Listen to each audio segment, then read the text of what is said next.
আফরান নিশু কিসের আবার দাগি। এবার মেগাস্টার শাকিব খানের বরবাদ সিনেমার এক মোশন পোস্টারে খেয়ে দিল আফরান নিশুর দাগি সিনেমাটাকে। ভিউয়ার্স, বিস্তারিত বিষয় জানতে হলে অবশ্যই ভিডিওটি সম্পূর্ণ দেখতে হবে। ভিউয়ার্স, এবার রোজার ঈদে বাংলাদেশি সিনেমা হলগুলোতে হাড্ডাহাড্ডি লড়াই হতে যাচ্ছে শাকিব খানের বিগ বাজেটের সিনেমা বরবাদ, আফরান নিশু বিগ বাজেটের সিনেমা দাগি। দুইটি সিনেমা রোজার ঈদে মুক্তির জন্য শুটিং চলতেছে।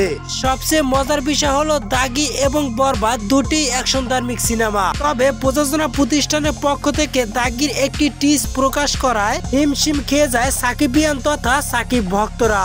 তবে এবার শাকিব খানের বরবাদ সিনেমার ফার্স্ট লুক প্রকাশের সাথে সাথে চাপা পড়ে যায় আফরান নিশুর দাগি সিনেমা। ভিউয়ার্স, আফরান নিশু কি শেষ পর্যন্ত শাকিব খানের সাথে টেক্কা দিয়ে সিনেমা হলগুলোতে টিকে থাকতে পারবে নাকি ঝরে পড়ে যাবে? কারণ যে সিনেমার মোশন পোস্টার প্রকাশের সাথে সাথে সার্ভার ডাউন হয়ে যায় ফেসবুকে।